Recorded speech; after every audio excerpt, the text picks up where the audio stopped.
Hi అండి. ఈ మధ్య కాలంలో జుట్టు సమస్యతో చాలా బాధపడుతున్నారు కదా. ఒకసారి ఈ ఆయిల్ అయితే ట్రై చేసి చూడండి.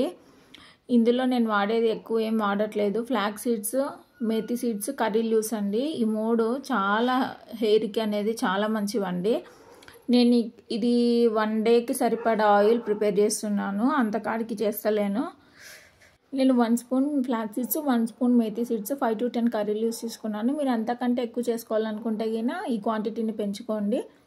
మెయిన్గా ఫ్లాక్స్ సీడ్స్ వచ్చేసి మనకు స్ప్లిట్ ఎండ్స్ ఉంటాయి కదా, అవి రికవరీ చేస్తుంది. ప్లస్ నెక్స్ట్ వచ్చేసి రూట్స్కి వచ్చేసి బ్లడ్ సర్క్యులేషన్ పెంచేసి హెయిర్ గ్రోత్ని ప్రమోట్ చేస్తుంది. నెక్స్ట్ మేతి సీడ్స్ వచ్చేసి హెయిర్ సిల్కీగా, నెక్స్ట్ న్యూ గ్రోత్ హెయిర్ రావటానికి కూడా హెల్ప్ చేస్తుంది.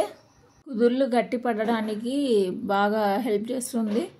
మెయిన్ హెయిర్ ఫాల్ని తగ్గిస్తుందండి కంపల్సరీ. మేతి సీడ్స్ వల్ల చాలా బెనిఫిట్స్ ఉన్నాయి. కర్రీ లీవ్స్ వచ్చేసి న్యూ హెయిర్ గ్రోత్ని ప్రమోట్ చేస్తుంది, బాగా హెయిర్ లాస్ కూడా ప్రివెంట్ చేస్తుంది. ఈ మూడు డ్రై రోస్ట్ చేసేసుకొని బాగా పౌడర్ చేసుకొని, ఆ పౌడర్ని ఆయిల్లో కోకోనట్ ఆయిల్లో వేసేసుకొని బాగా డీప్ ఫ్రై చేసుకొని స్ట్రెయిన్ అవుట్ చేసుకొని ఆయిల్ని స్కాల్ప్ బాగా మసాజ్ చేస్తూ పట్టించాలండి. ఇక్కడ నా దగ్గర పాతది ఒకటి యూజ్ చేసినది ఉంది, అది రూట్స్కి బాగా యూజ్ అవుతుంది అని చెప్పేసి ఆ బాటిల్లో వేసి, అలా బాటిల్లో లేకుండా చేత్తో కూడా యూజ్ చేయొచ్చు. వీడియో నచ్చితే లైక్ చేయండి, షేర్ చేయండి, సబ్స్క్రైబ్ చేయండి.